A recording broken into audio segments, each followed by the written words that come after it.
അതിൽ മംഗളം ടെലിവിഷൻ നിർവ്യാജം ഖേദിക്കുന്നു.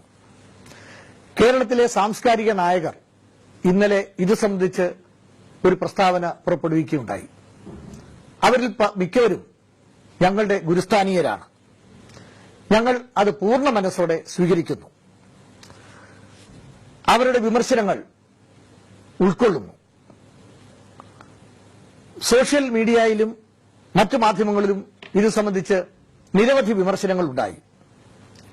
മാധ്യമപ്രവർത്തകർക്കും KUWJ ഉൾപ്പെടെയുള്ള മാധ്യമ പ്രവർത്തകരുടെ സംഘടനകൾക്കും പ്രത്യേകിച്ച് വനിതാ മാധ്യമ പ്രവർത്തകർക്കും ഉണ്ടായ ബുദ്ധിമുട്ടുകളിൽ ഞങ്ങൾ നിർവ്യാജം ഖേദം പ്രകടിപ്പിക്കുന്നു. ഈ വാർത്തയിൽ ഞങ്ങളുടെ അഭ്യുദയകാംക്ഷികൾ ചൂണ്ടിക്കാണിച്ച ചില പിശകുകളുണ്ട്. ഒന്നാമതായി, ഈ വാർത്ത പൂർണ്ണ രൂപത്തിൽ മറ്റ് മുൻകരുതലുകൾ എടുക്കാതെയാണ് സംപ്രേഷണം ചെയ്തത്. അത് പിശകാണെന്ന് ഞങ്ങൾ തിരിച്ചറിയുന്നു. അതുപോലെ ഇത് സാധാരണ മാധ്യമ പ്രവർത്തനത്തിൽ കാണാറുള്ള സ്റ്റിംഗ് ഓപ്പറേഷനാണ്. ഇത് ഞങ്ങൾ നേരത്തെ വെളിപ്പെടുത്താതിരുന്നത് അതിൽ പങ്കെടുത്തവരുടെ ഐഡന്റിറ്റി പുറത്താകാതിരിക്കാനാണ്. അത് നേരത്തെ തീരുമാനിച്ചതുമായിരുന്നു. എന്നാൽ ഞങ്ങളെ തകർക്കാൻ ആഗ്രഹിക്കുന്നവർ പ്രചരിപ്പിക്കുന്നത് മാധ്യമപ്രവർത്തകരെ നിർബന്ധിച്ച് സ്റ്റിംഗ് ഓപ്പറേഷന് വിട്ടു എന്നാണ്. അത് സത്യമല്ല. മുതിർന്ന 8 മാധ്യമപ്രവർത്തകർ അടങ്ങിയ എഡിറ്റോറിയൽ ടീം കൂട്ടായി എടുത്ത തീരുമാനമാണിത്.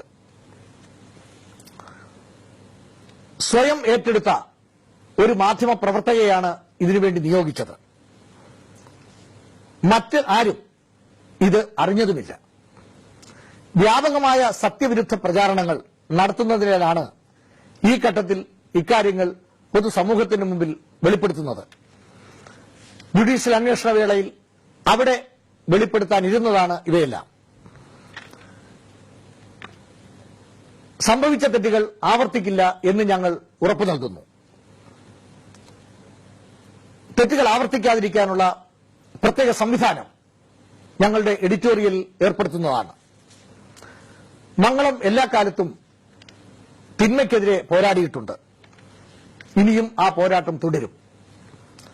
ഒരു വീഴ്ചയുടെ പേരിൽ ഈ പുതിയ മാധ്യമ സംരംഭത്തെ തകർക്കാൻ ആരും കൂട്ടുനിൽക്കരുതെന്ന് അഭ്യർത്ഥിക്കുന്നു. ഏവരുടെയും സഹകരണം തുടർന്ന് പ്രതീക്ഷിക്കുന്നു. നമസ്കാരം.